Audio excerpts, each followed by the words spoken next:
Let me remind you of our poll. Woo, better than I thought has taken off with a rocket ship. Look at that. Lucky so far has dropped. Those negative guys get on there. They go online immediately. They wait. It's like, go put up the poll, Pennington. They put up something negative.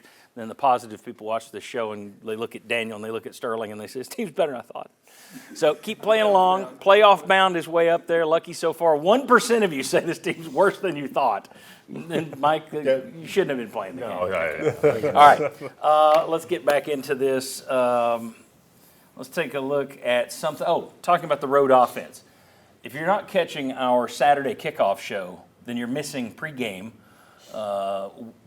talk where we lay out a lot of the stuff that you're going to see that day, including this was from yesterday. Take a look at these numbers, gentlemen, on the screen right now. We pointed out earlier that Josh Heupel's win percentage in SEC road games is better than most. However, he's doing it with an offense that simply isn't as good on the road. From 2022 to 2024, SEC teams saw their average points per game drop by about a touchdown when on the road. Heupel's offense drops 15 points on the road. In terms of yardage, other SEC schools fall off by about 40 yards from home to road. Josh Heupel's offense falls off about 120 yards from home to road. He's winning games, but that offense is not the same. Okay, they average 30 points on the road. They average that's from 2022 through 2024. Average 30 points and 400 yards. That ain't bad. So my question, is it fair to say at this point, with year 5, is it fair to say Josh Heupel's offense is great at home, good on the road?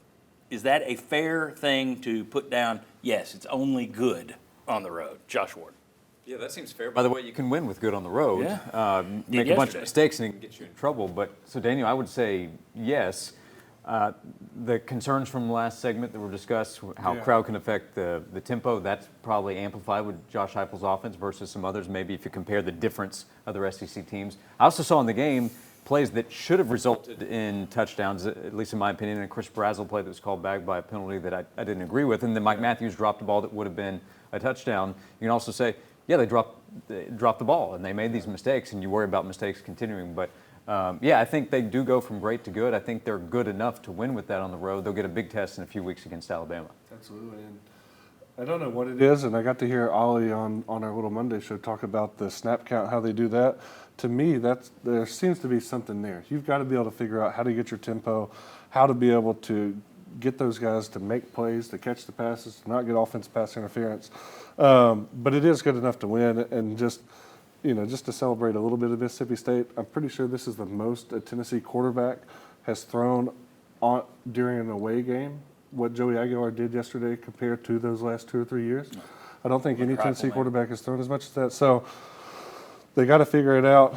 They got to keep getting better, but also shed a little sunshine on what I thought was a good play.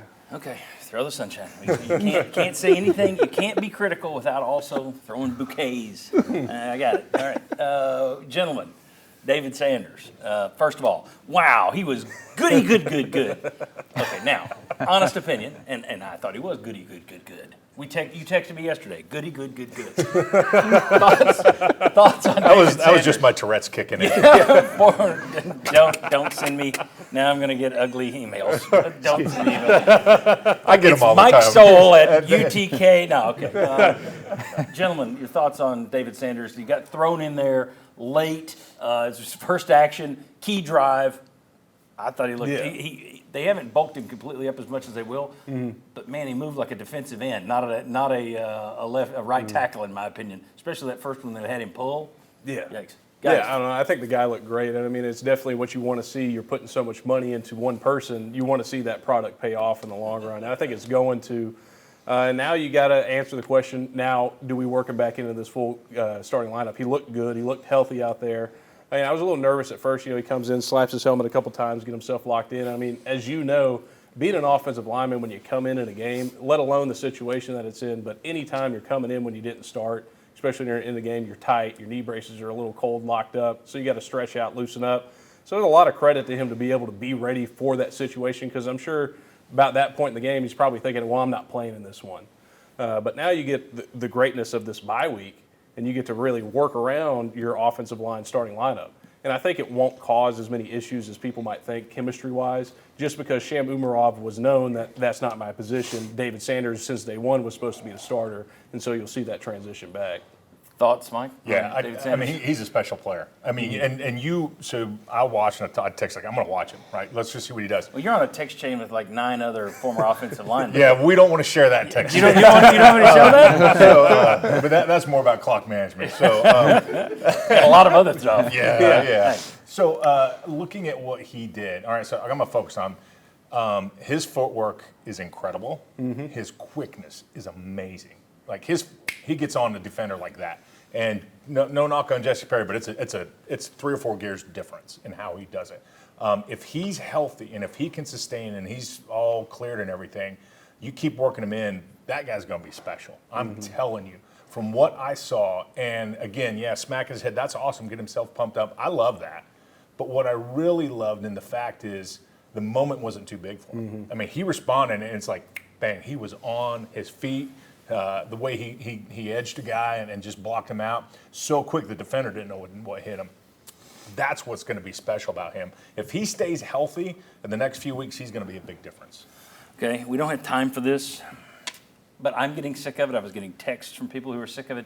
You mentioned it yesterday, and you used to have to be the guy that did it. How did the announcers at this point not know every extra point when it's a quick turnaround, an offensive lineman for Tennessee is going to fall down and roll around and, oh my God, I lost my leg. And the SEC, who's like, we're going to start fining people for doing this, looks the other way as usual. You're tired of this, right, Mike? You texted me. You're an offensive lineman, and you guys were like, who would have been our fall down guy back in the day? We had a text chain. We did have a check chain. There was like 9 offensive linemen. I was like, okay, who would have been the guy that takes the hurt? Right, Yeah, and that was Ollie at one point. Yeah, and Jackson Lampley. It was one of those things that That's Brandon Warren. It just and what was really bad is the first time it happened. I can't remember who it was, but the announcer was like, "Oh, I hope that young man's okay." And like, You dude, idiots that man even an watch a Oscar. game. Do you do any prep? How do you not know this? it's so frustrating. It is. I'm getting tired of it. You Yeah, you I did mean, it is. It's a way to play the system for sure. Get your defense a little breather after a quick score. So Well, and then I don't want to hear anybody in Neyland Stadium boo some other team when a guy goes down. I don't want to hear it because you do it every single extra point. It gets old. Do you like it? Throw your bouquets. No, actually, to me, I hate it because like if you're a man, get up off the field, get to the sideline. Well, it's But no, like I love the idea of giving the defense more time, but also change the rule, give more time after extra well, points. if you say you're going to find these teams, Josh, find them. Find them. Either get rid of it or don't. It's not good. It's not Give just it bad 3 when the minutes. other guy does it. It's bad when anybody does it. 3-minute commercial break, anyways. Come on. And embarrassing, you're up 40. Yes. You're up 40 against UAB and doing it. yeah, it's different. I got a problem with